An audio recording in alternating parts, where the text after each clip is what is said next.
You're listening to She's the Business podcast. Could you imagine if 95% of your clients came from podcasts, came from hearing you as a guest on someone else's podcast? Well, it's not specifically about you just appearing as a guest, but there is a process behind it. There's something deeper that you're able to plant these seeds that bring them through into your world and turn them into clients. How amazing, right? I bet you cannot wait to dive into this episode with me. Stay tuned. Hi, I'm your host, Jessica Osborne, and in my 23 years of business and marketing, I've built many brands to become multi-billion-dollar companies. And just in the last 10 years, I've built 2 online businesses of my own from my dining room table with 2 little babies running around at my feet. I've made it my mission to inspire you to get out of your own way and become the successful business owner who's living the lifestyle you really desire without all the hustle. This is She's the Business podcast, made by women for women. This is your weekly dose of motivation and inspiration. So today I'm introducing you to my very special guest, Nikki Rausch, who is the CEO of Sales Maven. She is a sales expert. She has the unique ability to transform the misunderstood process of selling and has a super simple 5-step framework for having sales conversations that feel really natural. Now, she has 25 years of selling experience, and now entrepreneurs and small business owners are hiring Nikki to show them how to sell successfully. She's also written 3 books, all available on Amazon, and she's the host of the Sales Maven podcast, which you can find over on your favorite podcasting platform. Now, before I play this interview for you, we dive into so many areas of selling and understanding the conversations that you're having, whether it's on a sales call, before the sales call, after the sales call, and where you can be now starting to be more present to how you're having these conversations. And are you actually making it easy for people to buy from you? Well, Nikki has a wealth of experience here and shares so much value. You're going to really, really love listening to this episode. And right at the end, she has something really special for you that will take it to a level deeper. So definitely stay tuned, listen out for that, because she has not only given us her time in sharing so much valuable information today, but she has something else for you as well if you find that interesting. So make sure you stay tuned for that. Now I'm going to play the interview for you and enjoy. Right. Well, welcome, Nikki. I have Nikki Rausch here with me, who is the founder of Sales Maven. Thank you for joining me today, Nikki. Thanks for having me. I'm so excited to have this conversation with you, Jessica. Yes, me as well. I think that, when we are looking at guesting on podcasts and things like that, even hosting a podcast, we often are thinking about it in terms of visibility and reach and the sort of the PR aspect. And I love that we're going to bring a bit of a sales conversation to this today, because it is such a beautiful opportunity. And, I really want to tap into your expertise and your knowledge around this. But before we dive into all of that, let's just hear a little bit from you about who it is that you serve in your business. What is your business? What do you do? So my business is Sales Maven. I'm a sales coach and trainer. I specialize in the conversation of sale. So I have a signature framework that I teach. It's called the Selling Staircase. And the idea behind it, I primarily work with women in business, and I teach them how to get more comfortable in their sales conversations, because I find a lot of times it's the thing that people shy away from. It's like, I'll spend a bunch of money on marketing, and then I get these leads and I just want them to buy. I don't want to have a conversation, but yet a conversation is usually required. So I feel like if I can get people more comfortable in those conversations, give them some structure to how to have more of a successful conversation that still allows for their genuine personality to shine through, then they feel more confident, and ultimately they close more deals, which means they are able to bring more revenue into their business. So that's what I do. Amazing. And that's just, it's so critical, isn't it? Like you said, we can have people who are there who are literally almost ready to buy, and maybe they just need that one little thing to help get them over the line. And the sales conversations can turn into something that feels so awkward. And I know I speak from personal experience here, because being a marketer, that was my background. So I was in corporate marketing for 20 years, came into my own business, and I was suddenly like, okay, I've got to get on these calls. And you're going to laugh. I haven't actually shared this before, but I used to not tell them the price on a call. I'd say, I'll email you. Because I was too awkward to even so there was zero closing, shall we just say, that was going on my sales calls when I began. And I used to do probably all of the wrong things. I'd love to, we'll dive into a bit of this, but, I used to get on there and I'd share with them all of the things that I could see, and I'd give them so much value on the sales call. They probably went away thinking, this is great, I don't even need to hire her. Yeah. I did all of those we can things. often talk people out of hiring us just by doing exactly what you're doing. And just so you know, you're in really good company, because a lot of the people, when they come to work with me, are either doing what you're saying, like, I'm giving so much free advice that people are then like, that's amazing. What do I need to pay you money for? I got all the answers. Or they think they have all the answers, right? Or they're so afraid to talk price that they end the call without closing. And that is such a huge disadvantage, not only for you, but for the potential buyer, because you've now prolonged them making a decision about something. And we have what's known as decision fatigue. So people get so caught up in like, well, now I've got all these other decisions to make. So then oftentimes you'll lose the business that you could have earned just because they're bombarded with so many other things they have to make decisions about. Yeah. And you've kind of put it off, and it becomes like your Amazon wish list that you never go back to. Yes, that's a great way. That's a great analogy of it. That's perfect. Yeah. I just want to dive into a little bit of this before we start on the other stuff, because I'm like, there's so much that we can talk about here. But how do you handle, this is something that happens, I think, commonly, certainly in my world, and I'm sure other people have it as well, but you might get somebody on a call and, you're not the only person that they're speaking to. So at the end of the call, they're like, this is great. This sounds amazing. But I've got these other people who I'm talking to as well. So they're not kind of in the place where they are ready to make a decision. How do you handle that? Because I always really respect that and think, well, I totally get it. You want to, have a look around, and, I never want to put pressure on anybody. So what do you say in those sort of situations where somebody isn't really ready to make a decision at that moment? So I offer to schedule in those moments what I call a circle back call. I teach this as a technique. So if somebody said, oh, this is so great, and I have a few other people I'm going to talk to, I would say, that's excellent. That's, that shows you're going to make a really smart decision. Are you open to us scheduling a circle back call for after you have those conversations, just so that I can answer any additional questions that come up for you? And then if it makes sense for us to continue down this road of working together, we can make some decisions then. Can we get that on our calendars now? And I'm going to try to get on your calendar, because chances are the last person they speak to is the person they're going to hire. I want to be the last person that they speak to, if at all possible, because this is one of the reasons it's so important to have sales conversations. Is oftentimes people are just one question away from hiring you, and you have to put yourself in a position to allow them to ask you the question so that they can get that answer. So they feel rest assured, like reassured, this is the right person for me. So I'm ready to move forward. And then you can issue that close statement.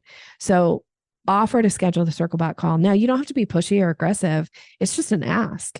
And if they're like, no, I'll call you, if you're the person I want to work with, I'll call you. That's fine too. Then you can say, great, then I'll look forward to hearing from you. Please know how much I would absolutely adore working with you and earning your business. And I'll talk to you soon. That's okay. But don't just let it off the hook. At least try to schedule the circle back call. Yeah. Yeah. And it's so interesting, because I think that that's happened.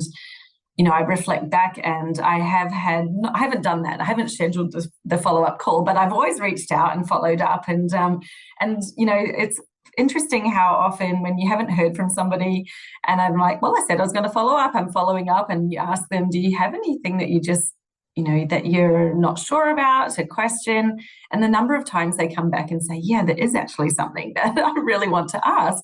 And they aren't forthcoming in reaching out and asking the question. They sort of tend to wait until you reach out and ask them, do you want to ask another question? Is there something else? Yeah. Which is so interesting, right? Because I've noticed this. And even though when we end the call, or even if I send the email, I'm always like, please, if you have a question, please reply. I'm here to answer it. I really emphasize that. They don't until you follow up and say, hey, you got a question? Well, and a lot of that, so a lot of that goes back to the fact that your job is to make it as easy as possible for people to hire you. And this is why the circle back call is so easy for them, because now it's on their calendar. Now they see it on their calendar and they think, oh, when I get on the call with Jessica, I'm going to ask her this question. But I don't know about you, but like I often think of things like, oh, I'm totally going to reach out to so-and-so today. And then today goes by and then I'm going to reach out to him tomorrow. And then, I got busy today, so I didn't. And it just keeps like getting prolonged. I mentioned this idea earlier about like people are tired, they have decision fatigue. I don't know if you've heard these stats before, but they say that the average adult makes a certain number of decisions in a day. Have you heard this before? So think about like just your day-to-day life. On average, how many decisions, and your audience can do this too, how many decisions do you think you make in a day? If you had to guess. Oh, goodness. I don't know, 50, maybe. Okay. So they say the average. So I'm like, I'm making decisions about them all the time, let alone myself. Yeah. That makes sense. So they say the average adult makes up to between 30 and 60,000 decisions a day. Okay, so it's just a few thousand off then. Just a couple. You're so close.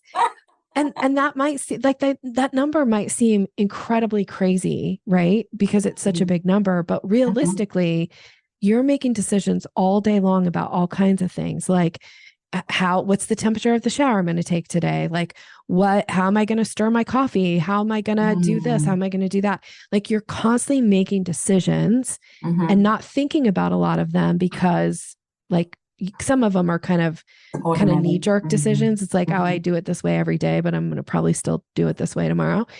But then there's all this other stuff. So our brains are tired. And so if you don't make it easy for somebody to hire you to make that decision, oftentimes they won't decide.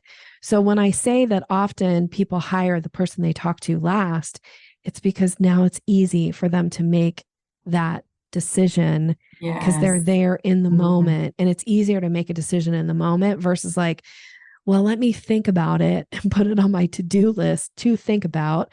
And now it goes behind the other 30,000 decisions I make tomorrow. And then the day after that, now you're 60,000 decisions down. What are the chances you're ever going to make it to the top of their decision list?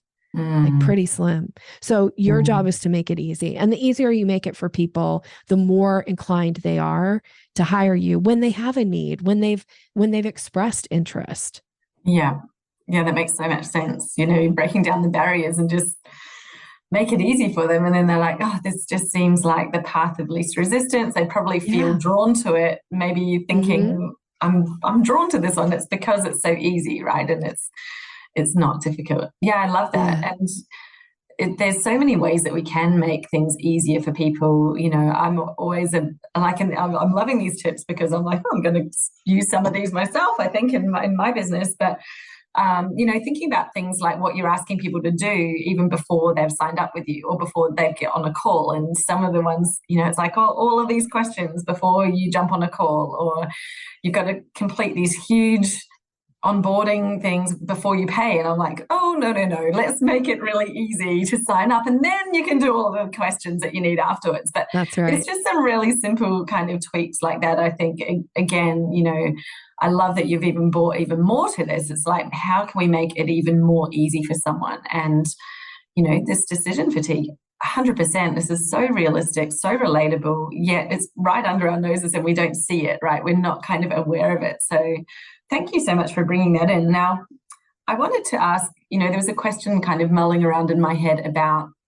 you said that, having these sales conversations, obviously once we get on a call with someone, the conversation is what we're doing and it's super important. Are there places that the conversation is starting before we get on a call that you kind of see as a key place to be having it in terms of even getting people to the call in the first place? Well, again, the idea is that the call needs to be for their benefit and it needs to be easy, right? So there's a couple things that happen that I think we think it's easy for us, so we do it, but we don't think about, is it easy for the client? So for instance, one of the things that I teach is to use what I call 3 times language to make it easy for someone to pick a time to get on a call with me. Now, I actually write this out and I teach this. There's a structure to how this 3 times language works, but I give people 3 different ranges of time to get on a call with me. Now, a lot of people think, oh, I'm so clever. Like I know better than Nikki. I use a calendar link and I say, awesome. And that's not what I'm talking about. So stick with me for just a second because I love a calendar link too. But the thing about a calendar link is that most of the time, the calendar link is positioned for your benefit, not for the clients or the prospects. So if you're going to use a calendar link, you need to make sure that the language of how it's described about getting on a call, all of that needs to be for the benefit of the person who's having to take the action. Because as easy as a calendar link seems to you, you're asking the prospect to do the work, to book themselves on your calendar link. And a lot of times people won't do it because it's something else they have to do. So I always give 3 times, 3 ranges of time. And I do that because it makes it easy for someone to go, well, I can't meet with Nikki on Wednesday, but I think I have some time open on Thursday. Let me see if her times and my times match up. And then all they have to do is respond to my email and go, I'll meet you Thursday at 3. Versus I'll get on your calendar, I'll look for a time, I'll have to fill out your form, then I'll have to accept the calendar invite that gets sent to me. There's all these steps you're asking someone to go through. So every time you ask a customer to go through an extra step, at some point they're going to stall out and they're not going to complete. So if you want to increase your close rates, make it so easy for someone to get on that call with you. Don't put up barriers. Don't ask them to fill out a big intake form or answer a bunch of questions before they get on a call with you, because you're essentially saying to them, and I mean this with love when I say it, but you're essentially saying my time is more valuable than yours. So you do all the work and I'll just show up and decide whether or not I want to work with you. But that doesn't really land very positively with your prospects. They want you to earn their business. So you've got to be the one who does the work. Yeah. Wow, that's really good. Amazing. And I feel like that was a soapbox moment for me. Oh, no. Yeah, I mean, it's a really good conversation to have because, everybody's time poor. And I think that is something that we all have is a calendar link. And if you're having a conversation with someone first, I mean, I think, obviously if they've found you themselves and come onto your website and they're looking at your calendar, there's not much opportunity that you have That's right. for booking that in. Although you could be thinking, I guess, around the language that you're using in terms of what even you're saying there. Yeah. Like you might be suggesting to them, hey, let's talk this week, or give them like maybe an embedded command or something that helps them to kind of look at, well, let's look this week and see when we could match up. But yes, I think that it is so interesting, isn't it? Because when you do give someone a frame, it kind of helps them stop thinking and not to kind of, it's not just open and they've got to do all the work. You're giving them like a smaller container to do that thinking within, like, okay, well, which one of these works best for me, as opposed to it's just an open slider. You go into the calendar and find a time on any day. Yes.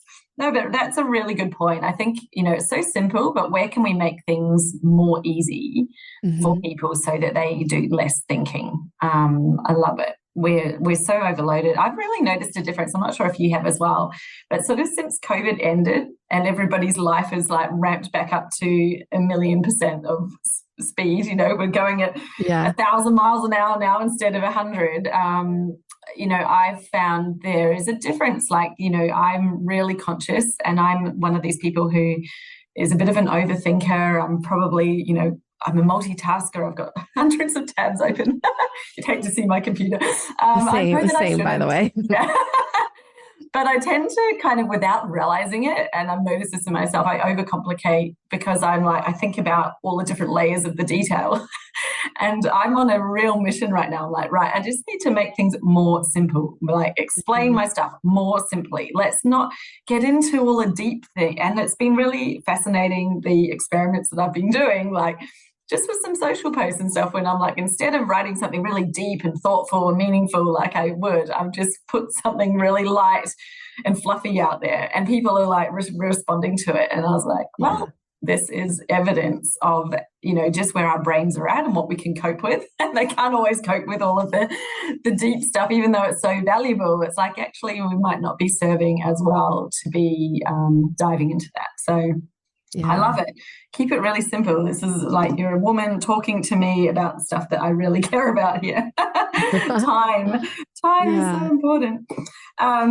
So we were going to talk about podcasting and how being on a podcast, whether you own a podcast or having a guest, but these can be really great opportunities to attract clients. And I guess this is like one of these instances where you could start, well, not necessarily start a sales conversation, but I want to open that up to you as to how you see this opportunity of being on podcasts.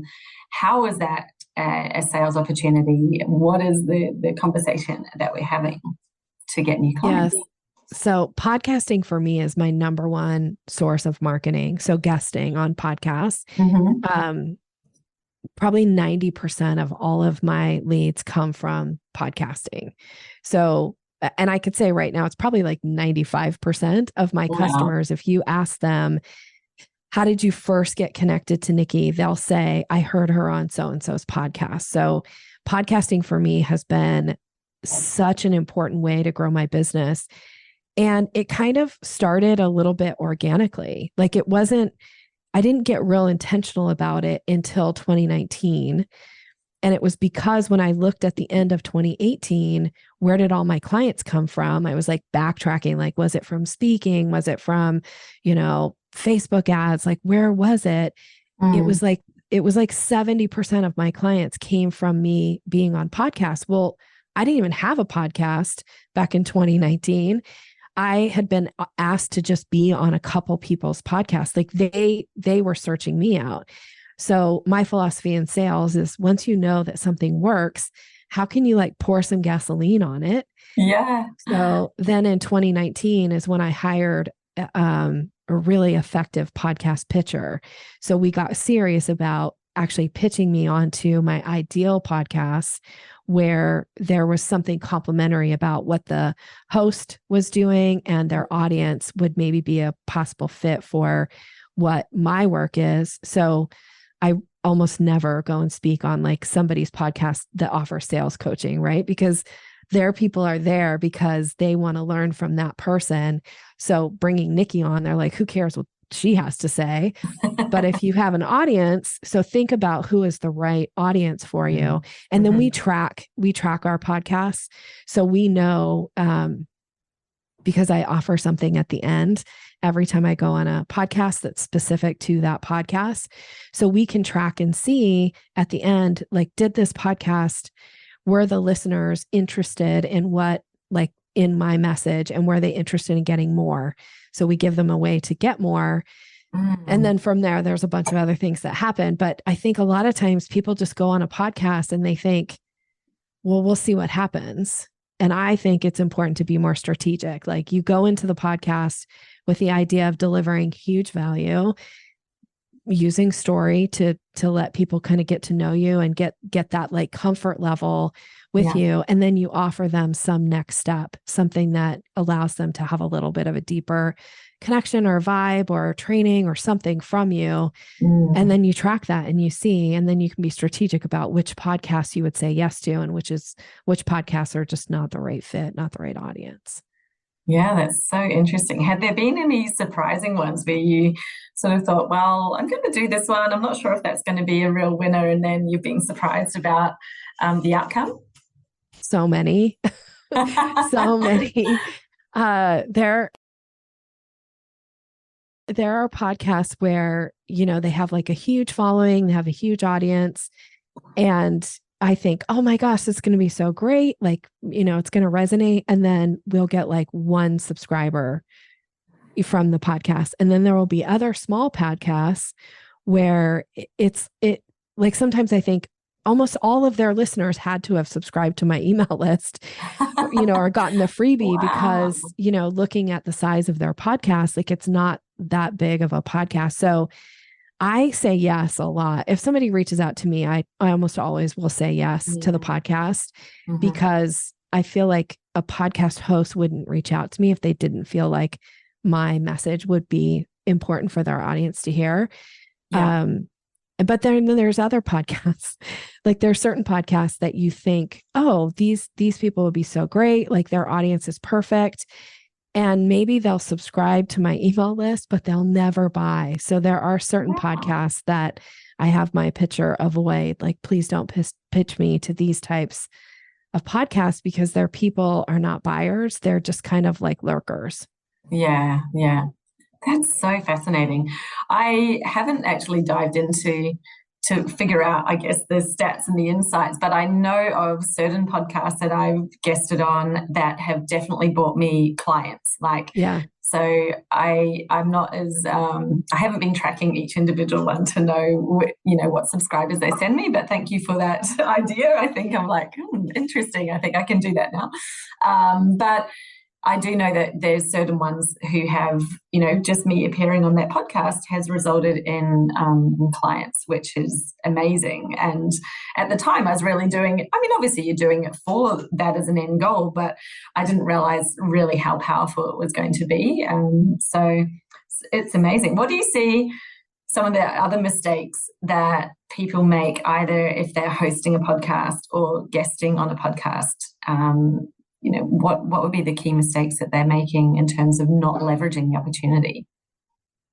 Well, there's a couple things. I just want to throw this out so I don't forget to say to you, but the easiest way to track your podcast without having to create a million pages on your podcast for like opt-ins is we use Pretty Links. There's probably some other WordPress plugin that you can use, but if you have a WordPress site, Pretty Links is what we use. So I just want to, and I don't get any kind of kickback from Pretty Links. I'm just being really candid about that's what we use here. And that's how we track it, by the way. Yeah. So it's an easier way to track. But as far as answering your question about mistakes, one of the missed opportunities I see for podcasters is they don't have dynamic ads set up in their podcasts. So are you familiar with dynamic ads? And are you doing dynamic ads? I am, but why don't you just explain them for anyone listening who isn't sure what that means? Okay.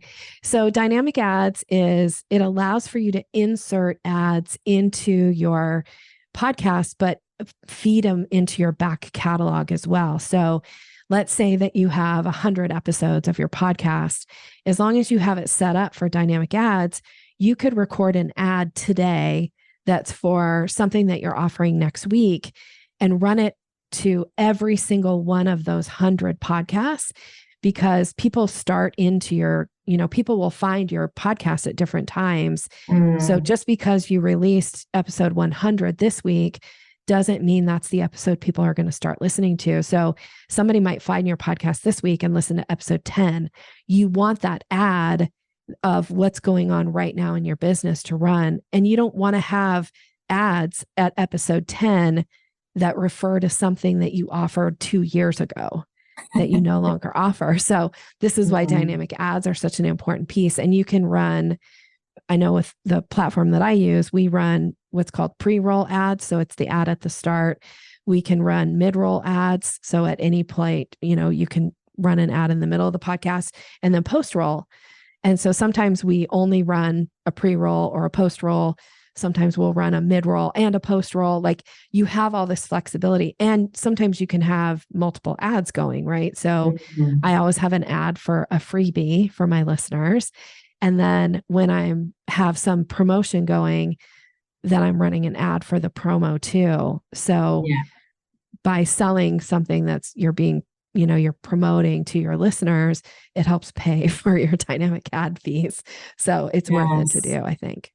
Yeah, absolutely. They're so good. And I love how, it's just like you've got a little timestamp in the episodes. So when you put it in, that means that you can run the ads and it'll automatically feed them through, which is so cool. I don't have that in mind. And it's only because my platform, at the moment, I don't believe enables it. Is kind of a bit more basic. I'm on Kajabi for my website, and you can host your podcast on Kajabi, but okay.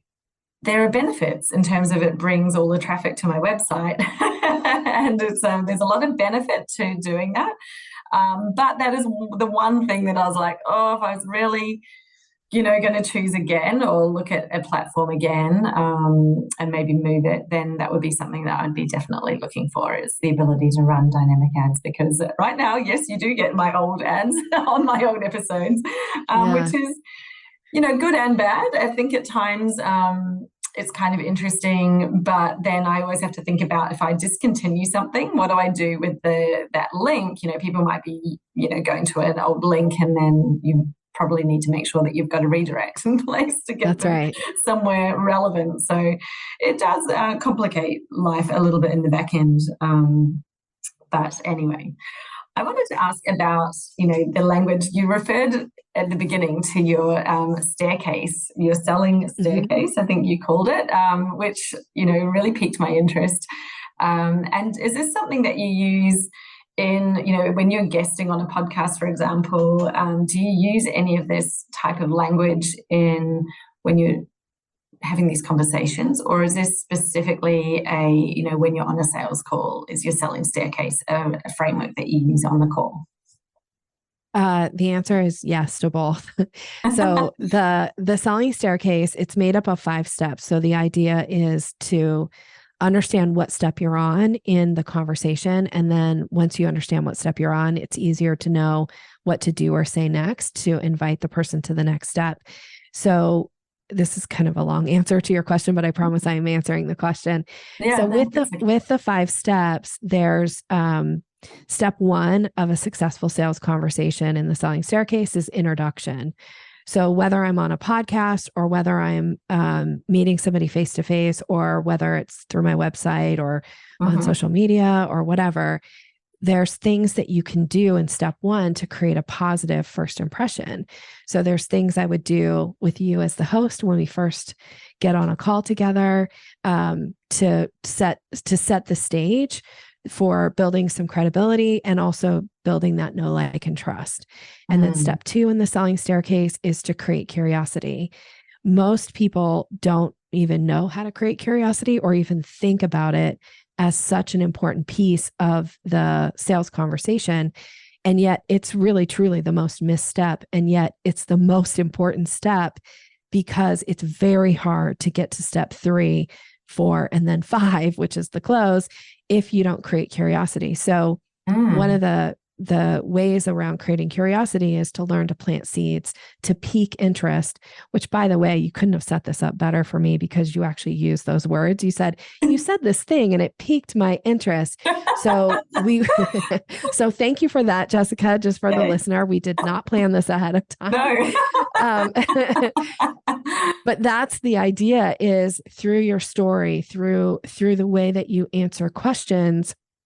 There's more to it, and I have a whole training course on creating curiosity, and just it's probably the number one thing that my clients are constantly like, okay, let's figure out how to create curiosity here. I need your help, Nikki, with this or that.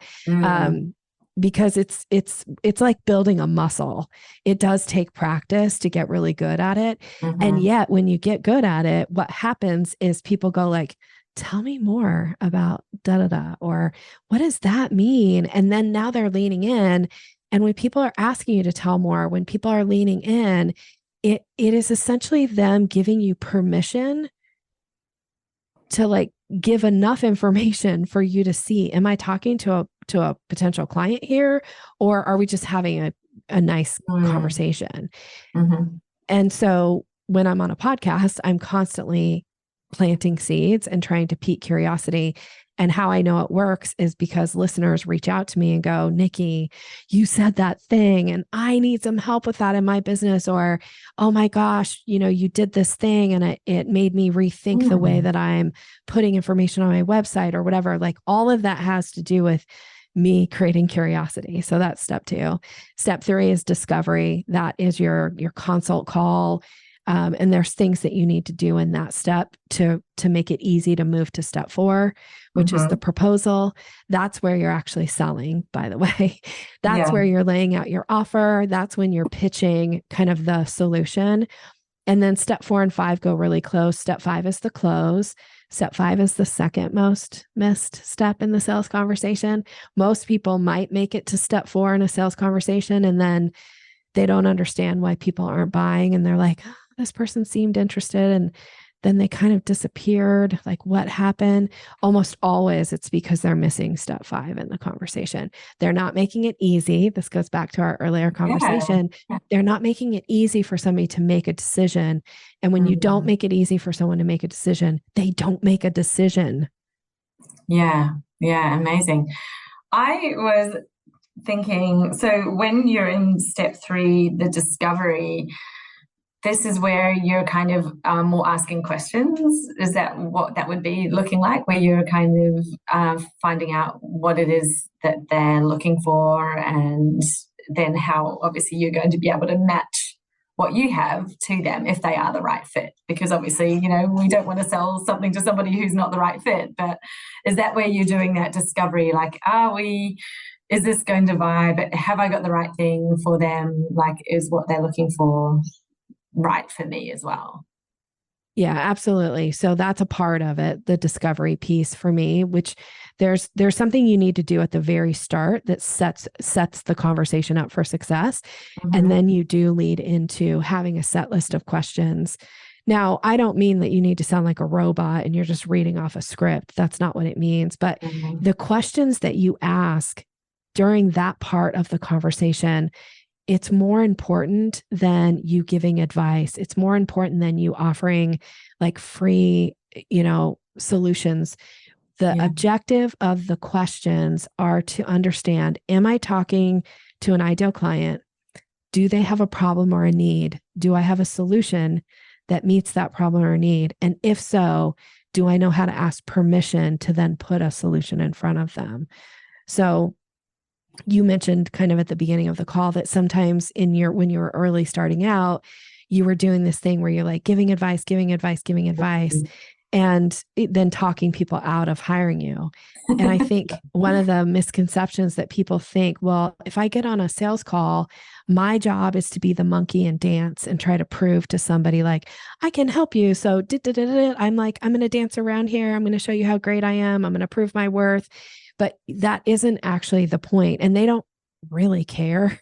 Like you proving your worth actually puts them in a position of power, and it creates an imbalance in the dynamic in the relationship. I think in a sales conversation, there should be a balance of power. One, you shouldn't hold more power than the prospect.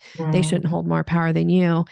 And so the way to create this balance of power is through asking really smart questions. Your questions actually can demonstrate your expertise if you know how to frame the question properly. It will demonstrate your expertise better than you trying to prove how good you are or convince somebody at how much you can help them or what your experience is. You can ask smart questions that let somebody go like, dang, that's a good question.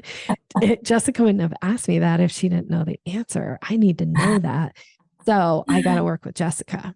That's so true. And I think, there's so much that comes into this. And just speaking from, I guess, when I reflect back and the experience that I had, and then, to where I feel like I am now, a lot of that was partly self-confidence. I think when you're not confident, you get on a sales call, you're just subconsciously feeling like what you said, like you need to kind of prove your worth or show them that you really can do something. And that tends to lead to just over talking, right? And so the person, you're doing all the talking and the person's there doing the listening. And that's actually, I found is almost the worst way to run a sales call, because they get off thinking, I've just got all this information, but you actually haven't led them into a conversation at all. And the real change, I think, I'm not sure exactly what happened, probably went through a few stages, but just completely shifted from it being about me and me doing the talking to it all being about them.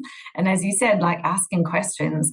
And it's amazing how different it feels to be on a call thinking, I'm actually here to create space for this person. They have something that they want to solve.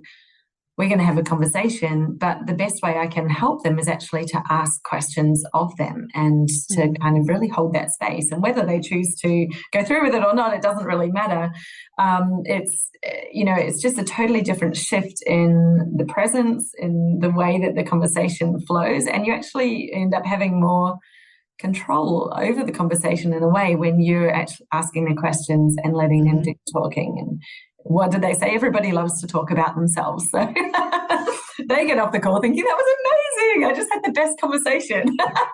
Because that's so true. To talk about themselves all the time, which is, it's human nature, but that's how you find out what it is that's important to them. Like if you're doing all the talking, you can't really find that out. And what's so funny is that, even though, so just sharing a story, back in my corporate days, I headed up marketing. I used to interview agencies all the time, they'd come in and pitch to us to get the business. And they'd come in with this slide deck and they'd get up there and talk about their agency just, for an hour. And after a few, well, to be fair, probably a lot of those, I started to be like, right, I am cutting these conversations off. I get into the room, I'd say, look, I don't want your pitch deck. I don't want you to show it to me. I don't want to know what your special process is, which is exactly the same as every other agency's. You all just call it something different. But, that stuff is irrelevant to me. I want to know what it is that you're really good at. Tell me what you'd win an award for. And it was interesting. Some people would kind of come to the party. Some people would get really thrown and be like, we want to win all of their business and we want to be good at everything. And I'll be like, you're not good at everything. Like, let's just be honest and fair here, because that's impossible. Even really big agencies with loads of people are not good at everything. So let's talk about what you're really good at and actually share with me what that is. And it's so interesting then when, I look at that and how I used to just be like, do not tell me all of the stuff. Don't just talk at me like, stop it.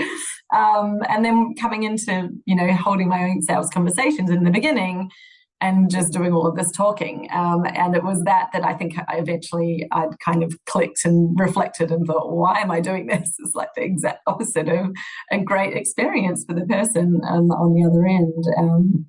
They really just want to talk about what's important to them. They don't want to hear about all the other stuff. Yeah. It's so interesting. Yeah. And you nailed it too. I think the misconception about sales is that people think sales is something you're supposed to do to another person. Sales actually is something you should do with another person. So if you're talking at people, you're doing to. If you're talking with, it's a collaborative, it's a conversation. Questions, one of the most people sometimes think, well, if you're asking the questions, that means you don't know the answers. Actually, the person who asks the questions holds the power in a conversation. So if you're able to ask really smart questions, it brings that power dynamic back into balance. So you don't want to only be the asking questions. You need to give them an opportunity to ask you questions too. So there is, again, that balance of power. But I teach a with kind of way to sell, that it's collaborative, that it's conversational. And just like how you said of like, yeah, because I come from a corporate sales background. So I know those pitch decks. I know that, go in and word vomit all over people. And one of the best compliments that I used to get, because I worked at the manufacturer level. So I'd go out and do ride days with dealers and distributors and have these meetings with their clients. And they used to say, my reps would always say, like, the thing about you, Nikki, is you rarely give the same presentation twice, but you always get the same points out. And I'm like, well, that's because I'm asking questions and I'm tailoring my presentation to what's interesting to the person that I'm giving the presentation to. If I'm just like a monkey and I'm here to dance and you put on the music and I like just go and it's the same routine over and over and over again, like, what do you even need me for? Just get the monkey. Like, I don't need to be here.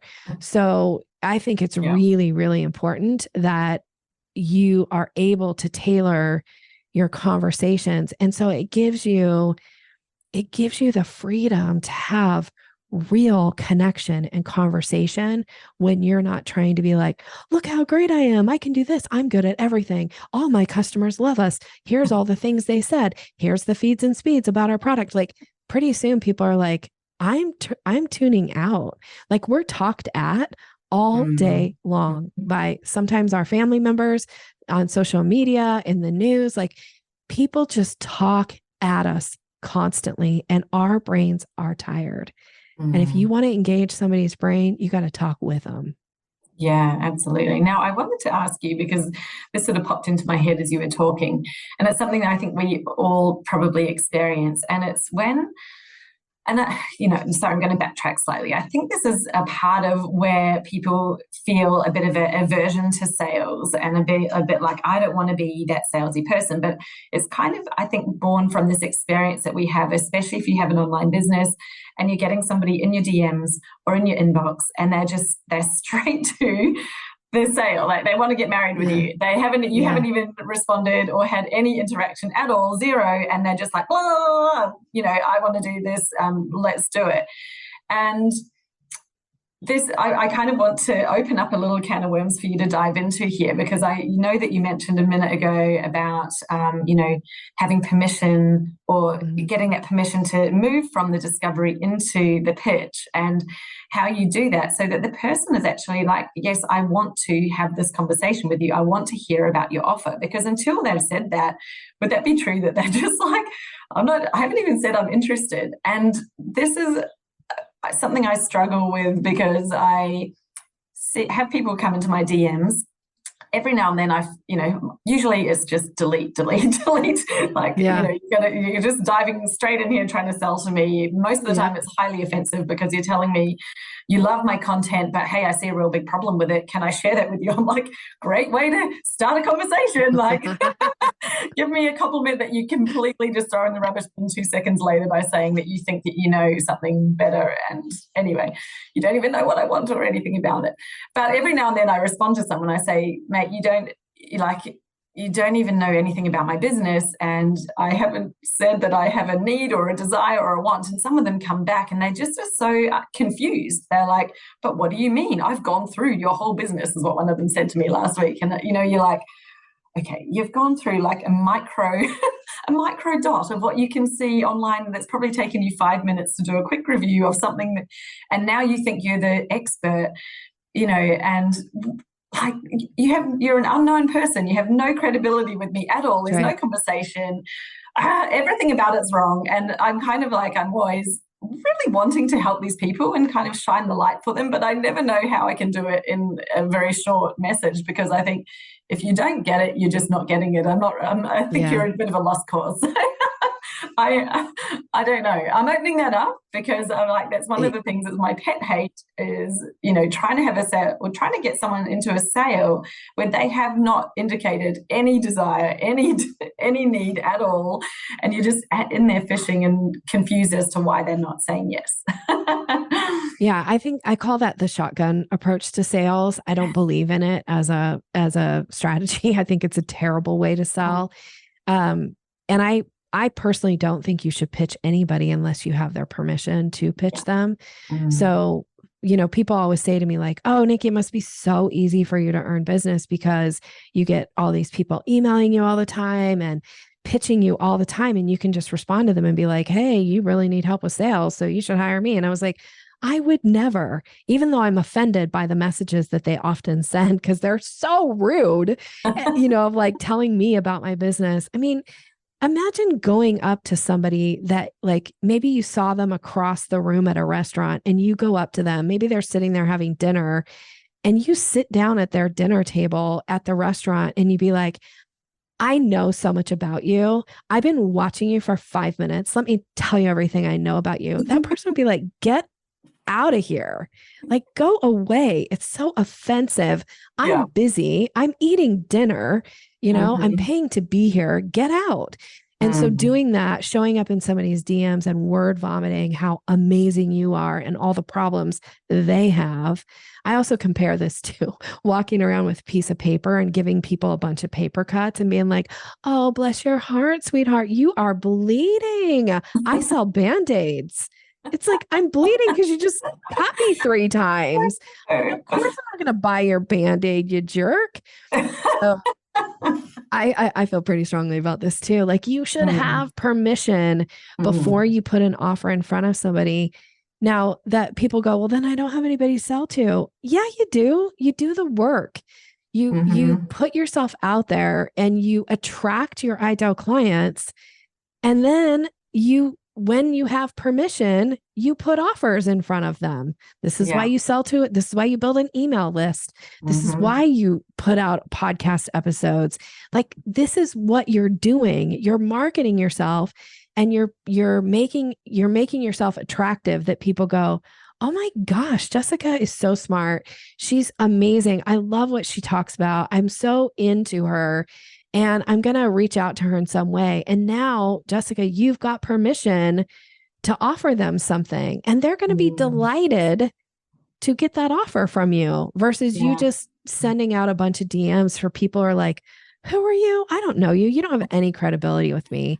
I always say, vote with your wallet, people. Stop giving people this, like, do not buy from any of these people. Do not reward this behavior, period. There's so many other ways to find people who are selling what it is that you need. You don't have to buy from these jerks that are showing up without your permission. I just won't. Like, I'm not even joking. I block at least 10 people a day from my email. Yeah. Because I'm like, you don't have permission to even be in my email. Okay. Sometimes I'm like, how did you get my email address? Who are you? Yeah. And then they follow up. I figure you following up on this. I'm like, you're following up on what? I haven't responded, clearly, because I have no interest in what you're saying. Yeah. Like, I don't need a team of engineers on my business. Like, stop telling me you're an engineer and you want to help build something in my business. I don't need an engineer. So yeah, I get it. And it's just, it's a terrible way to sell. And there's so many more effective ways that you can use your time and your money and your expertise to actually have real conversations with people who are actually interested in what it is that you do, so that you can make a bigger impact in the world and that you can make the change that you want to make, right? Like, most of us have that servant's heart. We want to serve, we want to do good in the world, and we want to get paid for it. So stop wasting your time and money word vomiting all over people who are like, I didn't even tell you I'm interested. Like, get out of here. Exactly. I'm so glad that you said that, because, I think that sales gets such a bad rap, and it's because of these experiences that we have when we're getting sold to by someone that we haven't actually given them permission to be sold to. And when you are wanting to buy something, think about the difference in that conversation when you're like, wow, I'm really interested in this, and you actually are inviting someone to tell you about their stuff. You actually are engaged in that conversation. You want to hear about it, and that doesn't feel awkward or icky or anything else. But we seem to brandish this like sales is icky. And I love that you said it is the marketing. And one of my things is like, if you've done your marketing right, the sales part is natural, and it's just like, it's the transaction at the end. They already want your stuff by the time they're talking to you. And part of that, as you mentioned a moment ago, you're like, you need to be out there talking to them. They need to know what it is that you offer. You're not selling in your content, but you are planting seeds. You are creating curiosity, but you're also clarity, right? They know what it is. They're like, Nikki, I know what she does. She helps people with sales conversations. So they have that frame already, and they're like, that's what I need. Then they come to you. They're already there knowing this is what I want. Is Nikki going to be the right person for me? It's really like they're just doing that final check before they decide, as opposed to, I always think that people jumping into your DMs, it's like they've turned up at your door of your house completely uninvited, knocked, and they're like trying to barge their way in and like going, I can really see some things that are just wrong with your house, and like, why did you design it this way? And what all this like uninvited advice. It's like, do not give unsolicited advice to anyone. That doesn't give you credibility, especially when you're completely unknown to someone. It was funny because this guy, and then he came back and said, I'm just a kid trying to make money. I'm like, and your credibility, it was already zero. It's now like sub 100 because you're not understanding why this is bad. And now you're telling me you're just a kid who has no experience. I'm like, and he's like, I have credibility. Gosh. I'm like, what is credibility? You don't even know what credibility is if you're telling me that. That's right. It's just fascinating, isn't it? But like you said, the sales part, there is some really great ways to do it. I'm loving what you've shared with us today around the conversation, the progression between each step, because it breaks it down, makes it really simple. But it's like a lot of that is in the setup of what you've done before you're getting there and how you're planting those seeds. So that when you get to that point, you're having a lovely conversation. It doesn't feel awkward or icky at all. So this is a really great place, I think, to just ask one question about your email, because you have mentioned your email list a few times. And, if people have joined your list, for a freebie, they've obviously come in and that's what they've got. But then I know that the email list is still the number one place that sales converted. Like it's definitely still right up there in terms of your marketing, in terms of closing a sale or getting that last part of the sale. I think the email has been leading, unless there's some new data out there that I haven't heard yet. But interested to hear your thoughts on that with the email list. When is it appropriate to make an offer? How do you take somebody from being a lead who's come in into moving them into that sales conversation? Yeah. So I think you should treat your email list like an asset in your business. Most of the time I find that people treat their email list like a vanity matrix. They're like, look how big my email list is. Well, here's the thing. If you have never put out a promotion or an email to your list and offered them something to buy, you have a vanity matrix. You do not have a list. So I don't care what your number is. I don't care if it's 100 or 100,000 people on your list. If you have not sold to it, you don't know your list size. So I think you should sell to your list regularly and often. I think you should be putting out all different types of offers to your list on a regular basis. You have to train your list because it's an asset, because you spend money to grow it and manage it.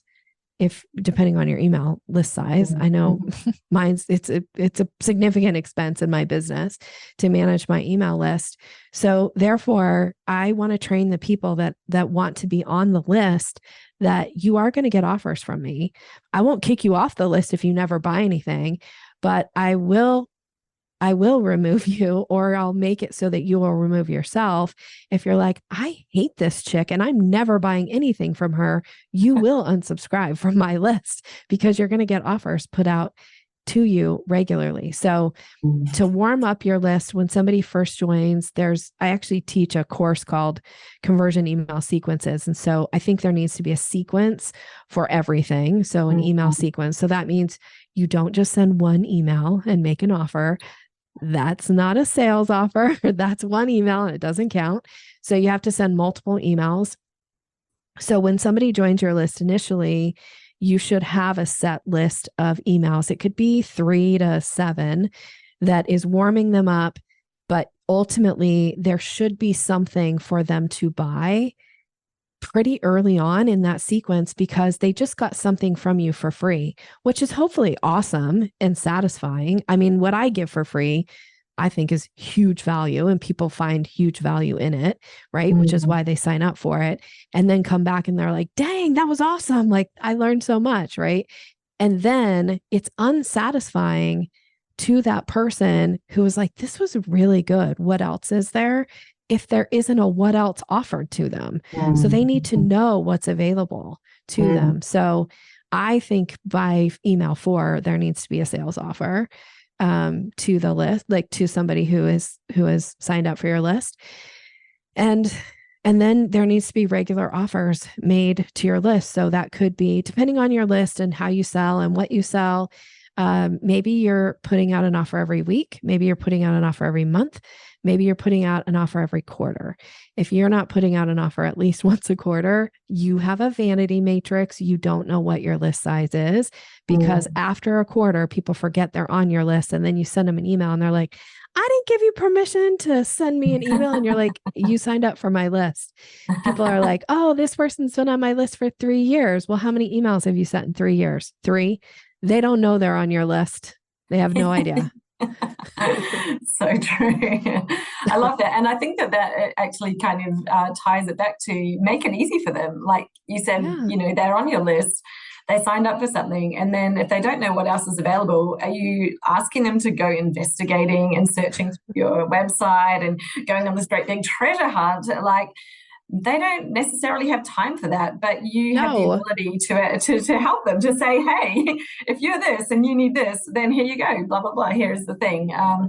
And it's funny because I think we get in our heads about it as the person of like, oh, I don't want to like annoy people, or I don't want to, whatever. But it's actually not annoying them. If they want something else, you're helping them to see what that something else is without them having to go and do all the legwork. And I think that that's really, I can be guilty of that exact same thing of offering free thing after free thing after free thing and then not giving them the thing that they can buy. And, it's like, well, actually that is a disservice, isn't it? We are making it hard for them. Why are we doing that? Why are we making it hard? Let's actually make life easier for them. I love that. I love that you get that. I have a client that always comes to mind in these moments because her and I were speakers at an event many years ago, probably like 7 years ago now. And so we were just meeting for the first time, and I got up and I gave my presentation on sales, and it was about how to have casual conversations that convert. And at the end of my presentation, we were kind of standing off to the side, and she came up and she was really proud of being able to say this to me. She said, so Nikki, I sell to adults. And so I'm instantly in my head going like, okay, why is she saying she sells to adults? Who doesn't sell to adults? I think we all sell to adults. Like I was trying to figure out like where she was going with this. And she goes, I sell to adults. And I was like, oh, okay, well, tell me more. And she goes, if somebody wants to buy from me, they'll let me know. And I said, oh, no, they don't. They actually won't let you know. You're not making it easy for them. And she was so taken aback. She's like, what? And then she ended up hiring me within like a week. And so we had our first session. I broke down like this idea of buying signals, how to recognize a buying signal, how to act on it, what to say, all these things. And she came back like 2 days after our first session. And she was like, I went to an event last night, Nikki. I closed 3 clients. I had no idea that I was supposed to ask people that when they gave me a buying signal, I was supposed to ask them and invite them to do business with me. She's like, I've never booked a client at an event that I went to. I booked 3 last night. She has gone on to she's such a success story. Like she's just crushing her business. And she comes back and works with me every time she's putting out something new or testing something new in her offer. Like she'll come back and want some support, some sales support. But it was such a game changer for her to make that shift. Like if people want to buy from me, they'll let me know. If you think that same thing, I love you. I'm saying this with love in my heart. You are wrong.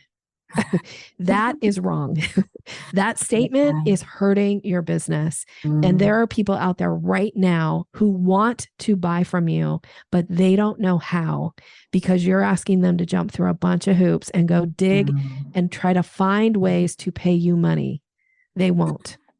No, so true. And it's so funny how, we can feel like it's all there, but it's like, are you actually requiring someone to go on a treasure hunt? Or, what came to mind a minute ago, it was like, digging. It was like those things. I don't know if you have them in the US, but there's a big trend or a craze. I don't know like going digging for dinosaur eggs for the kids. So you get this like block of, I don't know, it's like fake rock that they've created and they've hidden things in it. And then they're meant to like, excavate the stuff out of the rock. So sometimes it's like little dinosaurs or bones and now they're doing gems and anyway.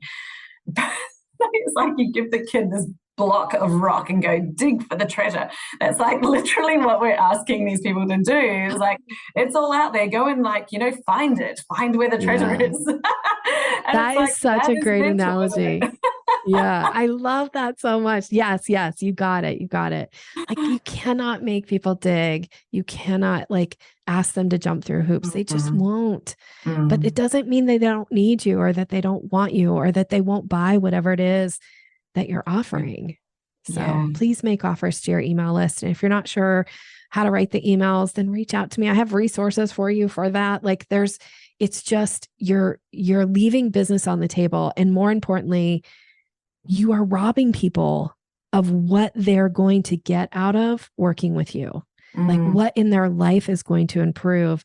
How is their business going to grow, depending on what you're offering, what your service or your product is. So stop robbing people, stop making decisions for them. Let them make a decision for themselves. You also probably sell to adults. Like, I get it, but even adults, they need to know what's available for them to make a right decision. And sometimes people just, put yourself in their shoes and think, how many times have you thought, oh, I'm kind of interested, but I'm also holding back from asking. I'm holding back from asking for more info because whatever, maybe you feel a bit awkward, maybe you're not 100% sure. And if you ask, then it makes it sound like you're definitely in, whereas maybe you just actually want the invitation of like, would you like to know more? Yes, I would like to know more. That is you're taking a step forward. It's not a full commitment step, and it just feels so much better to the person, doesn't it? Because they've been invited to, and then they still know they can look at it and they can still decide and make a decision. But you're just making it easy for them to take that step forward without, feeling like they're putting themselves both feet in one go. Yeah, exactly. Yeah. It's the barrier. Now, you mentioned that you have something that special for us that you have for every time you appear on a podcast. And we've just been talking about your email list, and I'm sure everybody's like, what is it? And, I really want to experience this for myself. So what is it that you had for us today? I'm curious because you planted the seed earlier. Thank you for that. So I do have it's a mini training, and it's called Mastering the Sales Conversation. So it's a deeper dive into the 5 steps that we went through pretty quickly. So it'll give you some specific language, some specific suggestions, and you can get it. This is for your audience. So if you go to yoursalesmaven.com/STB, right? So She's the Business podcast. So STB, and then you can get that download. Then you'll be on my email list. We'll have an opportunity to connect. And I would love to hear, like, what was your takeaway from the podcast? Yeah, amazing. I love that because I did want to dive a bit deeper into those steps. And I know that we had such a lot to cover, and we've had a great conversation. We could clearly keep talking for ages about all this. But I love that that's in what you're offering for your freebie. So please go and download that freebie from Nikki. The link will be in the show notes. So it just makes it easy for you. But thank you so much for being so generous with everything you shared with us today on this podcast. I know that I've taken a bunch of notes here. And I think some of it's just like, you feel like, wow, there's just a light that's turned on. It's not that I didn't know that we needed to make things simple, but it's such a great reminder, like, where are we making things difficult? Because we can just become a bit oblivious to it, I think, when it's your own business. To you, it's obvious. Like, things are obvious, right? You're like, why doesn't everybody just know that? It's like, well, they don't, because they've got everything going on in their life and their business, and their brain is full of all this other stuff. So we're making them go hunting or digging for it. It's really hard, and they're not going to remember everything about your business either. So I love that we have really brought that conversation today. What a great reminder, and can just have such a huge difference. So thank you, Nikki. Thanks for having me. That's okay. Now, would you like to share where you hang out? Do you have a social media account or place that people can connect with you if they want to follow you for more? Yeah, I tend to hang out on Instagram, so you can follow me under Sales Maven. You'll find me there. I'm sorry, it's Your Sales Maven is what it is. I don't know why I said that. Your Sales Maven. And then I'm also on LinkedIn. You can find me there under Nikki Rausch. Or Sales Maven. There's a business page there as well. Amazing. Thank you so much. I really enjoyed this conversation. I appreciate you and your time and joining us today. Thanks. Do you know something? There are so many people that are overcomplicating their marketing, which means that they're running on the marketing treadmill, pumping out so much content, but still not yielding those results, meaning there are no clients actually signing up. Like, what use is an audience if they're not an audience of buyers? What use is it creating great content to share if the people who are reading it have no desire to take that next step to actually working with you? Well, if any of those things are happening for you right now, then it's highly likely that you're simply missing a key in your marketing strategy. And those keys are really simple. There are just 5 of them. And it's about how you align them, put them together. That is the simplicity that makes everything work, just like clockwork, so that you have a consistent stream of what you would consider your dream clients literally turning up in your inbox, ready to have a conversation, ready to sign up with you without you going out there to find them. So let's put an end to cold outreach. Let's put an end to searching for clients in Facebook groups. Let's put an end to just waiting around and relying on referrals to come through from other people. Because when you have that consistent stream of clients, then you're in the place of being able to choose. You've got an abundance of opportunity out there, and all we need to do is turn on the tap for your clients to find you. So I've created a brand new training, and it's called 5 Keys to Clients on Tap. So you can guess what it's about, can't you? Well, this 1-hour short training takes you through those 5 critical keys that you need to have in your business so that you do have clients on tap, and not just any old client, the ones that you most want to be working with, that are going to make you profitable, that are going to fulfill you, are going to make you feel like jumping out of bed every morning because you love your business so much. So you want in? All you need to do is head to jessicaosborne.com/TMF for the magnetic formula. So TMF, and get yourself into the next session that's running for this training. You honestly will not regret it. It is going to change your business, your life, if you've been experiencing any of those problems I mentioned before. Look forward to seeing you in there, and let's do this.